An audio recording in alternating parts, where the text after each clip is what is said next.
suis allé à Dubaï parce que moi, je pensais que Dubaï, c'est comme l'Europe. Bon, maintenant, je suis arrivé à Dubaï. On habitait dans une chambre à Dubaï, à Dera, à 9 dans une chambre, sur les lits des hôpitaux. Vous connaissez les lits de l'hôpital là, non? On dormait à 9 dans une chambre. On était 7 Camerounais, un Guinéen et un Malien. Nous tous, on habitait dans ces chambres-là. Bon, quand je suis arrivé, j'ai payé ma chambre pendant 7 mois. Donc, j'avais déjà payé ma chambre. Mais je n'avais pas d'argent. Je suis allé à Dubaï à cause du basket. Je suis allé à Dubaï parce que mes rêves, c'était d'être basketteur professionnel. Donc, me voilà ici maintenant arrivé à Dubaï. Mais ce qui est intéressant, c'est que avant que je ne quitte le Cameroun, je n'ai jamais joué au basket. Jamais. Jamais de la vie. Mais tout ce que je faisais, c'est que je travaillais 6 heures, 7 heures, 8 heures tous les jours. Bon, maintenant, je suis arrivé à Dubaï. Je suis avec les Camerounais et Malais dans la chambre maintenant. Je suis arrivé maintenant. Je suis allé dans tous les clubs de basketball. Tout le monde a refusé de me prendre parce qu'ils ont vu que moi, je ne sais pas bien jouer au basket. Bon, maintenant, je suis dans la chambre avec les Camerounais. Mon agent, maintenant, quand j'avais l'argent, on préparait nous tous ensemble, on mangeait tous les jours ensemble. Chaque soir, on vivait comme une famille tous les jours ensemble. Maintenant, quand mon agent est fini, ils ont constaté que les clubs de basket ont refusé de me prendre parce qu'ils ont vu que j'étais pas technique, mais je suis discipliné, je suis physique. Personne n'a refusé de me prendre. Maintenant, les Camerounais qu'on vivait ensemble, ils ont commencé à refuser de préparer la nourriture à la maison parce que ils ont voulu que moi je parte baiser les femmes. Parce que les gens dans la vie, je ne sais pas pourquoi, les gens pensent que si tu as un corps musclé, ça veut dire que tout ce que tu as fait, ça allait baiser les femmes. Moi, je ne sais pas. Ils ont dit qu'il faut que parte chercher les femmes. D'autres même venaient même avec les filles philippinos me proposer. Je refusais. Maintenant, vous connaissez Adera. Adera, comme c'est le centre de Dubaï du commerce. Donc, tous les Africains qui viennent de l'Afrique, qui viennent pour acheter les choses. Beaucoup de Camerounais, ils font ça. Donc, ils t'amènent dans la boutique. Ils t'amènent à gauche, à droite. Si tu achètes quelque chose, après, tu lui donnes de l'argent. Moi, j'ai refusé de faire ça. Je les ai dit que c'est impossible. Que moi, je crois en moi, et à ma discipline et à Dieu. Je sais que Dieu va m'aider. Et ils m'ont dit que bon, il n'y a pas de problème dans la vie. Chaque personne porte son sac à dos, que ce n'est pas eux qui m'ont fait venir à Dubaï. Donc maintenant, ils ont refusé de commencer à manger à la maison. Mes frères, ils ne mangent plus à la maison parce que ils ne veulent pas que je partage quelque chose avec eux. Maintenant, comme moi j'étais pauvre, je n'avais pas l'argent, au nom de Dieu qui m'a créé, je sortais tous les jours. Je partais dans les supermarchés, je pas volé de la nourriture, je mets dans mon caleçon le riz blanc, je rentre à la maison, je prépare le riz blanc avec le piment. Je mangeais souvent une semaine, je mange le riz blanc avec le piment. Mais mes jours préférés, c'était les vendredis. Dieu bénit les musulmans, parce que Dieu les bénit vraiment, parce que les musulmans qui mangeaient les nourritures, ils versaient les nourritures par terre à Dera chaque vendredi.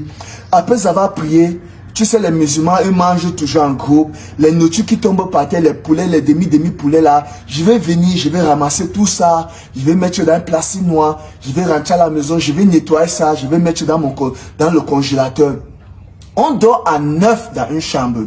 C'est comme ça que moi je vivais. Je vivais comme ça au moins pendant plus de 6 mois. Tous les jours, c'est comme ça que je vivais, mec. Mes frères camerounais, tout ce qu'ils me proposent, c'est que il faut qu'on parte ensemble. Je vais pas faire le gardiennage. Ils me disent que non, tu sais que tu n'es même pas talentueux. Nous, on est venus ici, là. Nous, on joue au football. On était tellement talentueux. Toi-même, toi, tu as grandi dans la rue. Tu penses que ça, c'est la rue ici. Ça, c'est Dubaï. Vos choses que vous faites dans la rue, ça peut passer ici. Ah, mais pas moi ici, tout là avec eux. Tous les jours, je souffrais. Parfois, un jour, j'ai pris le bus parce que ce que je faisais, c'est que je ne pouvais pas aller dans un même supermarché 2 fois pour voler. Parce que quand j'ai entré dans un supermarché, ce qui est impressionnant, c'est que quand tu me vois, je marche, je suis très bien habillé, j'ai les bijoux en or sur moi, mais je n'ai même pas 5 francs. Même 5 francs, je n'ai pas dans ma poche. Donc, je ne pouvais pas entrer dans un supermarché 2 fois parce qu'on me remarquait. Donc, ce qu'elle faisait, c'est que parfois, je prenais le bus, je partais, et même pour prendre le bus, je volais le bus. Un jour, j'ai pris le bus, maintenant, j'ai volé le bus, mais le contrôleur, c'est comme si on m'avait déjà remarqué. Le policier, il est venu m'arrêter. Il m'a mis les menottes. J'ai pleuré comme un enfant. J'ai pleuré, je me suis mis à genoux, j'ai arrêté les pieds du monsieur là, je lui ai supplié, le policier lui a dit qu'écoute, moi je vis en Afrique, Moi, je grandis dans la rue. Je suis venu ici pour mes rêves. Ça n'a pas encore donné. Et je lui ai dit que, et si tu sais que moi j'habite à Dera et je suis venu loin du côté des Sharjah, pour ceux qui habitent à Dubaï, je suis venu loin du côté des Sharjah de Dubaï pour venir voler de la nourriture dans le supermarché. Hein? Le policier là, il me regarde. Il me dit que tu dis que quoi? Je lui dis que oui. Je ne te mens pas. Je suis venu ici pour voler de la nourriture parce que je n'ai pas de quoi manger. J'ai faim. Le policier, il me voit, je pleure comme un enfant. Je suis grand de taille, musclé. J'ai les bijoux sur moi, je pleure. Je me mets à genoux, j'arrête ses pieds. Je lui dis qu'écoute, moi je ne suis pas un voleur. Mais il faut que je suive parce que je sais que dans la vie parfois, c'est dans les conditions dures qu'il faut que tu gardes les bonnes habitudes parce que c'est là où Dieu il va te bénir. Je lui dis que je sais que c'est le vol, mais je ne fais pas ça comme un métier parce que quand je pars dans un supermarché, je pas seulement pour voler de quoi manger. Je ne pars pas pour agresser les gens. Mais le policier là, il me regarde, il me dit que mais dans ma vie, je n'ai jamais vu quelqu'un comme toi. Comment tu peux me parler les choses comme ça? Je suis un policier, tu n'as pas peur de moi. Je lui dis que non, moi j'ai peur de toi, mais c'est que dans la vie, il faut parfois dire la vérité parce que c'est seulement la vérité qui va te sauver. Quand tu dis la vérité de ce que tu fais pour ne pas faire du mal aux gens, c'est très important. Il me regarde, il me dit que mais tu as tellement la foi, mais pourquoi tu vis comme ça? Je lui explique que écoute, je vis avec mes frères. Mes frères, ils ne mangent plus à la maison parce qu'ils m'ont proposé d'aller baiser les femmes, aller faire les choses. Il me regarde, il me dit que mais tes frères te demandent d'aller faire ça. Je lui dis que oui. C'est pour ça qu'ils ne mangent plus à la maison et il faut que je me bats. Je lui dis que souvent les vendredis, moi je pars dans la rue pour ramasser de quoi manger. Merde, le policier là, il me regarde. Il me dit que merde, je n'ai jamais vu un homme de foi comme toi. Il me dit que toi, tu es incroyable. Tu es vraiment incroyable. Il me regarde, il me dit que merde, je ne crois pas que toi tu me dis que... Je lui dis que oui, je pleure comme un enfant, les gens me regardent, je me mets à genoux, j'arrête ses pieds, je lui dis que s'il te plaît, ne me renvoie pas en Afrique parce que si tu me renvoies en Afrique, ma mère n'a pas d'argent, mon père il est mort, moi je ne sais pas ce que je vais devenir dans ma vie. Je lui dis que moi je ne suis pas un voleur. Je ne vole pas, ça ce n'est pas mon métier. Je lui dis que regarde, un voleur ne peut pas être un monsieur comme moi. Je lui dis que ma vie c'est le sport. Mais je suis arrivé ici à Dubaï, mon visa est périmé. On a refusé de me prendre. Mais le monsieur là, il me regarde. Il me dit que mais je n'ai jamais vu quelqu'un comme toi. Enfin maintenant, le monsieur là, il me laisse, il m'enlève les menottes, il me dit que vas-y. Je suis en train de partir, pam. Après, peut-être je marche. Après, je vois la voiture me suit derrière, il klaxonne. Ah!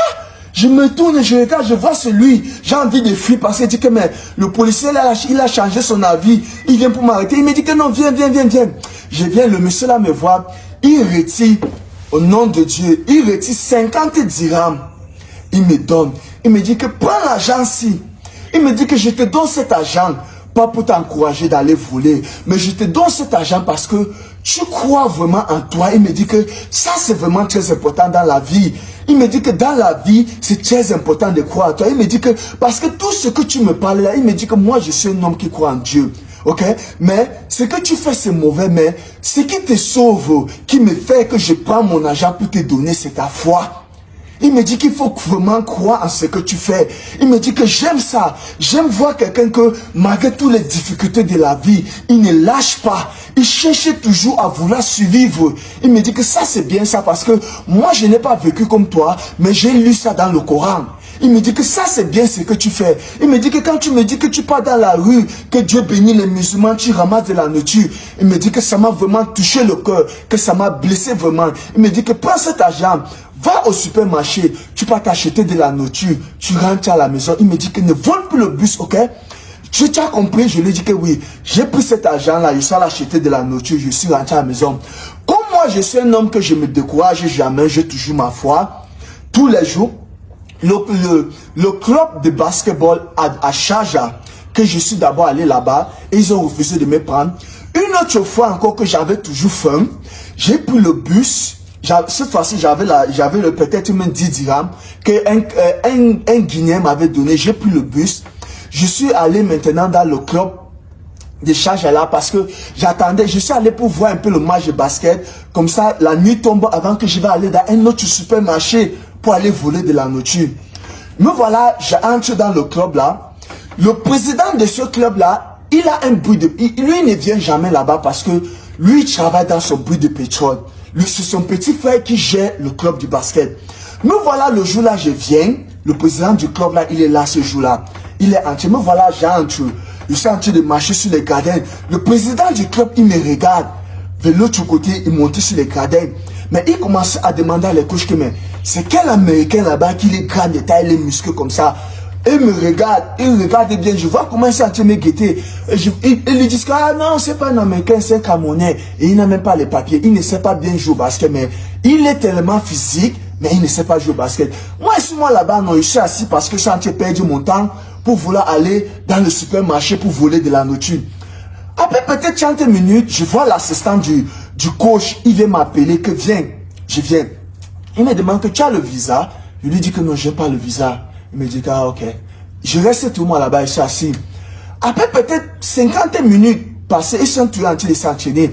Il m'appelle encore que je viens.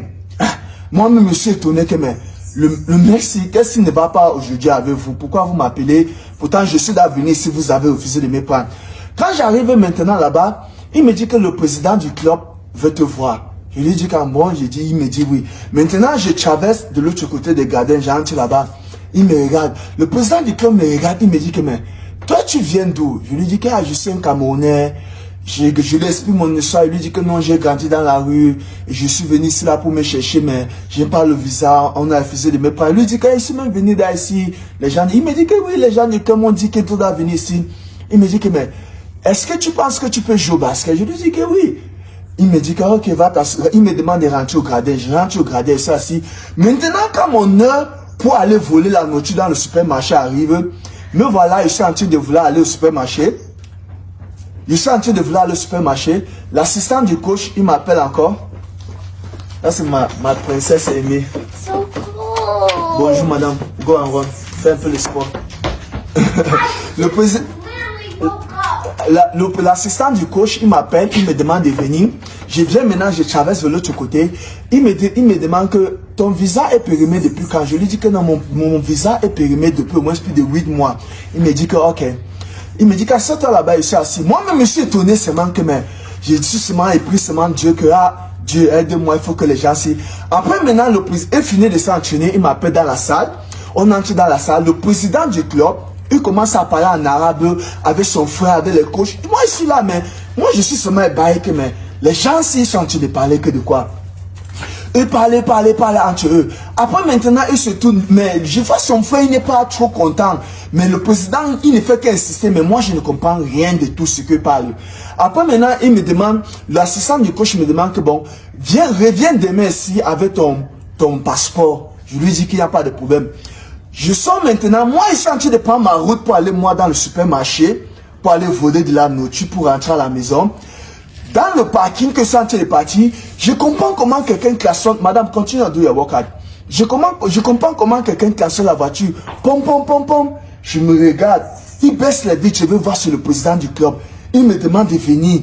Je viens. Le président du club, il me dit qu'écoute, moi, je ne vis pas ici. Je n'ai pas l'habitude de venir ici, mais c'est comme si c'est Dieu qui m'a envoyé ici, là, aujourd'hui pour toi, parce que moi, je t'aime beaucoup. J'aime ton énergie, j'aime ta foi et j'aime la façon que tu es fier de ce que tu es, que tu me parles, tu me dis que tu as grandi dans la rue, donc tu es ouvert avec toi-même et tu as confiance en toi. Il me dit que c'est ta confiance en toi qui me fait que j'ai demandé que on te prend, on va te former avec les juniors. Parce que comme tu es physique, l'assistant du coach a dit qu'il peut faire quelque chose avec toi. Le président du club me dit que bon, et le président du club, il envoie ses mains dans sa poche, il retire 5000 dirhams, il me donne. God bless. Il faut avoir la foi dans la vie. Il faut toujours croire ce que tu fais. Il retire 5000 dirhams, il me donne. Il me dit que prends cet argent. Moi, je vais te payer de ma poche, ok? Va, tu vas t'acheter quelques paires de tennis et quelques habits. Tu reviens ici, là. Il me dit que j'aime ta foi, j'aime ta détermination.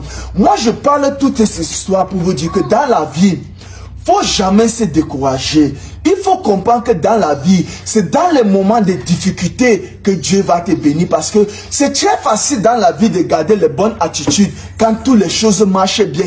Mais Dieu, il te bénit, il te fait grandir dans les moments de difficulté. Dans les moments que Tout ne marche pas bien, mais tu ne changes pas ton avis. Tu gardes toujours ta foi. Tu crois toujours en lui et le travail. Parce que dans la vie, c'est le travail qui paye. Pas la sorcellerie, pas la magie. Il ne faut pas comprendre ce que les gens disent. Il ne faut pas écouter les gens, ce que on dit des autres. Même si tu pars quelque part, même si tu trouves les gens là-bas qui sont venus comme toi, ils n'ont pas pu faire quelque chose. Ne les regarde pas. Concentre-toi sur toi. Rappelle-toi que chaque personne a sa part de chance. Mais beaucoup de gens aujourd'hui, eux perdent les chances que quand ça arrive ils arrivent quelque part, ils oublient d'abord qu'il est dans une nouvelle ville. Ok? Quand tu pars dans une nouvelle ville comme en Europe, madame, continue de la workout. Quand il part dans une nouvelle ville comme en Europe ou bien aux États-Unis, tu dois comprendre que les choses sont nouvelles là-bas. Ce n'est pas impossible. Ça va prendre du temps. Mais c'est dans les moments comme ça que Dieu voit vraiment si toi tu aimes ce que tu fais. Parce qu'il y a une chose de parler avec la bouche quand toutes les choses donnent bien. Est-ce que tu es aussi en mesure de garder les bonnes attitudes quand les choses ne donnent pas bien? Rappelle-toi toujours de ça. Seul le travail qui paye. La discipline en toi-même. En toi-même.